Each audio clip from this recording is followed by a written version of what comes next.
This is Ag Matters PM from the Iowa Agribusiness Radio Network, your daily recap of the information that affects Iowa's farmers, producers, and consumers right here in the heart of the heartland. With reports from our award-winning team of Dustin Hoffman, Riley Smith, and Mark Magnuson. Now, from the IARN studios in Des Moines, here's Mark Magnuson. Hello and welcome into Ag Matters PM on the Iowa Agribusiness Radio Network. I'm Mark Magnuson. Today is Tuesday, November 4th, 2025. Thanks for joining today's episode of Ag Matters PM. In today's show, I will be joined by Ethan Robson of agmarket.net for our closing markets. But first, it is my discussion with Erick Garcia of BASF Agricultural Solutions about the new Zorina fungicide. Mark Magnuson for the Iowa Agribusiness Radio Network, and I'm joined today by Erick Garcia of BASF Agricultural Solutions. And Erick going to tell us about the new fungicide from BASF. It is Zorina fungicide. Erick, first of all, could you tell us about the registration process for Zorina? Has it cleared all of those hurdles? Hi, Mark. Thanks for having me today. Yes, at BASF, we're excited to launch our latest innovation, Zorina fungicide. You are correct. We received EPA registration a few months ago and are currently in the process of receiving state registrations. So always check your state registration website to make sure approvals have been vetted and are good to go. So here in Iowa, can our growers count on being able to use Zorina next season? Absolutely. We're excited to launch Zorina for the 2026 season. Growers, retailers will start to be able to place their orders later this year, and we will have ample supply to meet the needs of growers across the nation. And I know that Zorina, when it was being put together, was obviously had a big focus on white mold, and we've seen white mold pressure on the rise. But for our viewers, could you remind us why white mold is such a threat to soybeans and why it needs to be dealt with? That's a very good question. So white mold is consistently ranked one of the most yield-limiting diseases across the Midwest and Northern Plains. Whether that crop is soybeans, dry beans, or canola, white mold consistently ranks up there. In severe cases, soybean growers could expect losses of up to 80% of their yield, again, under severe cases. But in 2024 alone, it was estimated that soybean users lost over 26 million bushels to white mold alone. So again, Zorina was built specifically to address this concern, this yield-limiting challenge, and we're excited to bring this novel innovation to the people of Iowa and others across the nation. And I know that when it comes to a tool like Zorina fungicide, you mentioned that this was formulated, put together to deal with white mold, but I know that it also takes a long time. So as this crosses the finish line, what are your thoughts kind of knowing that you now are giving this tool, this available tool to farmers to be able to use to battle white mold when we know that it's taken some time to put together, get past EPA registration and into their hands? Does that feel good? It feels great. At BASF, our motto is we create chemistry. This is another novel tool that is going to help against that white mold pressure. It'll help control white mold. And the reason we're excited about Zorina is because it's a combination of two fungicides. The first being Endura, which has the proven white mold performance, and the second being Rebisol, which adds long-lasting broad-spectrum control. So with Zorina, you're able to control your white mold as well as create residual control of other foliar diseases in soybeans, such as frog eye leaf spot or brown spot. When it comes to white mold, then, is that pressure on the increase? Are we seeing white mold worse every single year? We are. So through surveys and other information available to us, white mold continues to be a challenge. And there are a wide variety of agronomic factors that could lead to it.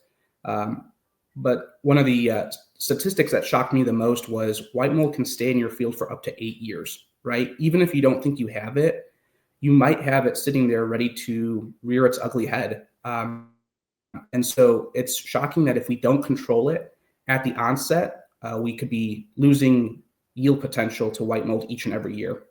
He is Erick Garcia with BASF, my guest here today. Erick, thanks so much for the time. Appreciate it, and have a great rest of your fall.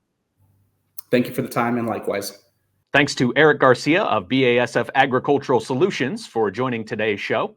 It's time now for our closing markets. Ethan Robson of agmarket.net, my guest here today. Ethan, what did we see in the grains? Yeah, seeing a little bit of mixed bag between corn, soybeans, wheat.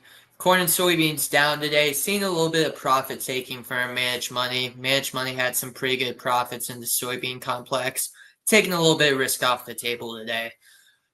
Overall, seeing in the wheat market up fairly strong today. A little bit of news, possibly some rumors. China's interested in buying some U.S. wheat. Be the first time in over a year, I believe. So that had the wheat market up 6 into December. Seeing going over to corn down 3.5, 431 for the December contract. January soybeans down 14 at 11.20 and a quarter. If China were to come through and make that purchase of United States wheat, would that be a sign of good faith in terms of what we've already talked about with the framework agreement on the soybean side, or would that be just China coming in to get the best deal? Combination of both. Honestly, I think it'd be good faith purchase. China eased the tensions. We both know that U.S.-China haven't seen eye to eye. And so looking to calm down the tensions, China bought some U.S. soybeans Friday, I believe. And so trying to calm down those tensions. And then overall, they just need the wheat as well. And then, Ethan, we got news earlier this week that USDA is going to be putting out a WASDE report for this month. How much is that going to help the overall trading atmosphere just to finally have some real numbers in our hand?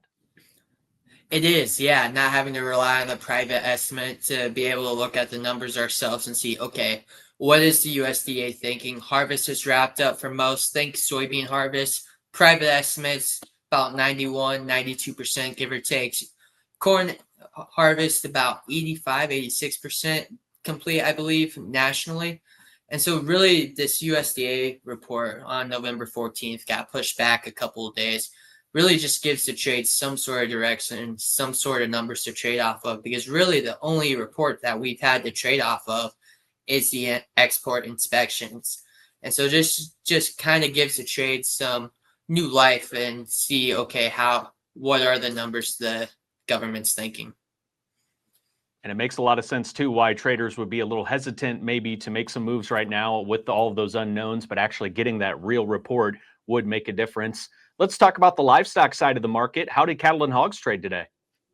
Yeah, seeing a more risk off as well. It's a little bit steeper losses in the live cattle and feeder cattle. Live cattle December down $4.42 at $227.77. Feeder cattle January down $7 as well at $329.22. And so seeing a little bit of risk off type of day. Funds feel pretty happy, taking some profits, short position. U.S.-Mexico border still remains closed. That's something the trade's going to be watching closely. Mexico wants to reopen the U.S.-Mexico border for feeder cattle imports. Obviously has a huge effect on the market. Brooke Rollins and Mexican officials met earlier in the week and Friday trying to discuss, okay, what the proper action would be. As of right now, the border remains closed, but the president himself has said that he would like that border to be open, and so that has the feeder cattle, live cattle market on the defensive as well. What's the best way for our viewers to get in touch for more marketing information? Yeah, give us a call here in Bloomington Normal, 1-800-779-1515. Visit us online, agmarket.net. Test out our Intel or MyFarm software. Be happy to help. He's Ethan Robson of agmarket.net. Ethan, thanks for joining us all throughout harvest season. I know you were busy, but it's good to have you back in the office, and we appreciate your time. Thank you. Absolutely. Thank you. Thanks to Ethan Robson of agmarket.net for our closing market discussion. It's time now to take a look at the closing numbers. You can find that information under the Markets tab of our website at iowaagnet.com. December corn closes down 2 3/4 at 431.5. January soybeans down 12 3/4 at 1121.5. December soybean meal down 340 at 317.40. December soybean oil down 31 cents at 49.53. Chicago wheat up 6 3/4 at 550.25. Minneapolis wheat down a penny at 557. Kansas City hard red wheat up 4 3/4 at 536.5. December oats up 5 3/4 at 302 even.